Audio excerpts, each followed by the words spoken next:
it was enforceable. The case wound its way up to the Supreme Court, which was faced with the question, are race-based restrictive covenants constitutional, and can they be enforced by a court of law? The court held that while the race-based restrictive covenants may not necessarily be unconstitutional, because the Constitution applies to state actors, and this was a private agreement between private individuals, so okay, not necessarily unconstitutional. However, they are not legally enforceable by state courts, because by enforcing the covenants, the state courts were taking government or state action to enforce a racially restrictive covenant, and that is unconstitutional under the 14th Amendment, because then it becomes state action when the court enforces it. So the practical effect of this ruling was to make any existing and future racially restrictive covenants unenforceable in court. You can write them, and you can even abide by them privately, but a court isn't going to step in and enforce them if someone subsequently breaks the covenant and sells to a black person. Despite how divided the country was on this issue, this was a unanimous decision by the Supreme Court.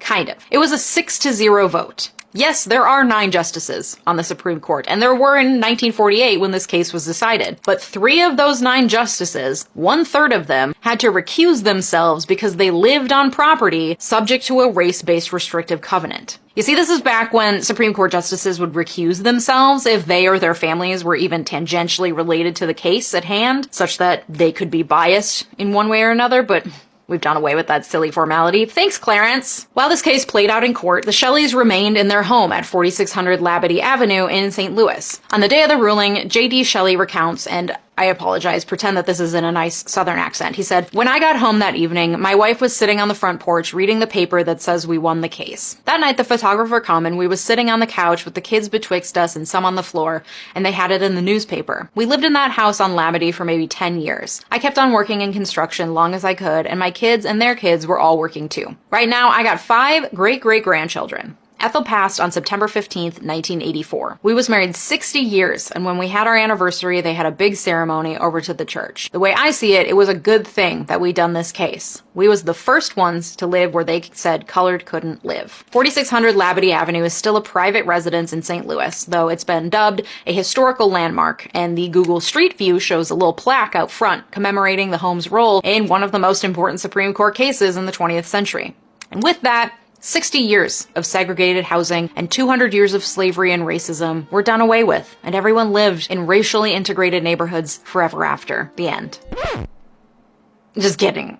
I'm just kidding, you guys. Like I said, racists can't be dissuaded that easily. The FHA, remember the government agency that insures mortgages but wouldn't insure mortgages for black people or in neighborhoods where black people live? Yeah. They were like, listen, that decision, it's about restrictive covenants and that doesn't even apply to us, okay? I don't even know what you're talking about. They willfully ignored the ruling, saying that it wasn't their business if people wanted to continue and use racially restrictive covenants on the houses they were insuring mortgages for. That was private business between private individuals.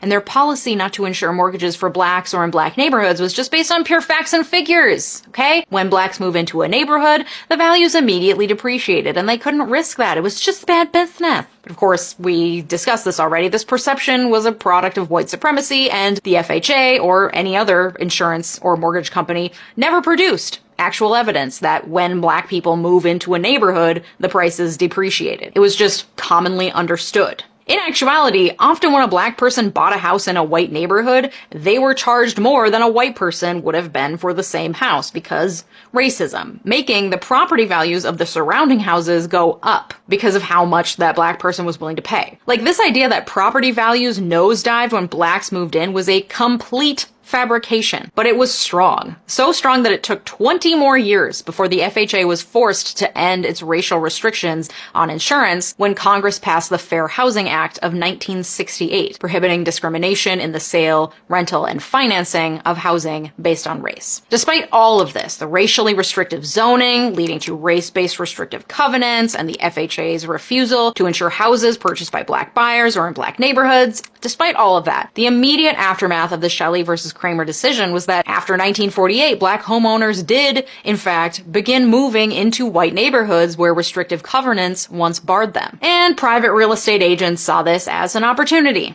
They began practicing what was known as blockbusting. If a black family moved into or near a white neighborhood, the real estate agents would hand out pamphlets and post billboards warning of declining property values and encroaching black residents taking over their safe, beautiful neighborhoods. In some cases, these predatory real estate agents would hire black women to push babies in prams down the streets of white neighborhoods, or pay black men to roll down the streets of white neighborhoods blasting music out of their car speakers. The real estate agents would then come through and warn of deflating property values and black encroachment, and this led to white panic, and white people would then sell their homes to these real estate agents at deflated prices, who would then turn around and sell the houses back to black buyers at inflated prices, pocketing the difference. This led in part to the massive white flight to the suburbs in the 50s and 60s, and to the further segregation of cities. This, combined with the types of resources that just come when property values are higher, because you got higher property taxes, there's more money for schools and infrastructure, etc., then gentrification and reinforcement of racist stereotypes, and then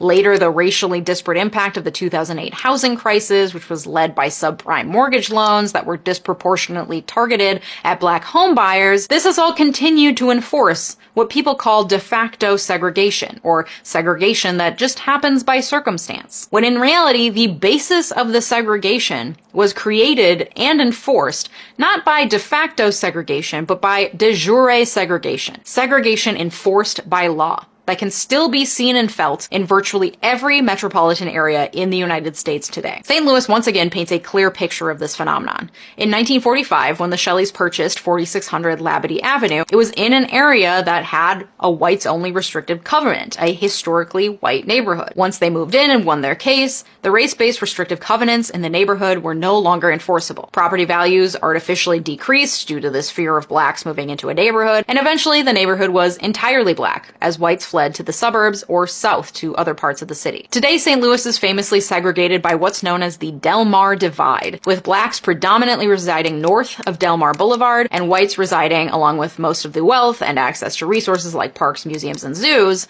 south of Del Mar Boulevard. North of Del Mar Boulevard, the racial makeup of St. Louis is 99% black. South of Del Mar Boulevard is 70% white. North of Del Mar Boulevard, the average home value is $78,000. South of Del Mar, the average home value is $310,000. In the north, the percentage of people with a bachelor's degree is 5%, and in the south, it's 67%. As author Richard Rothstein says in his book, The Color of Law, which is an obligatory read for all Americans, go buy it, by failing to recognize that we now live with the severe, enduring effects of de jure segregation, we avoid confronting our constitutional obligation to reverse it. Desegregation is not just a desirable policy, it is a constitutional as well as moral obligation that we are required to fulfill. Let bygones be bygones is not a legitimate approach if we wish to call ourselves a constitutional democracy. In the end, however, we have lulled ourselves into the false notion that we live in a society that just happens to be segregated by coincidence or personal choice. And recent Supreme Court decisions reinforce this notion, making it a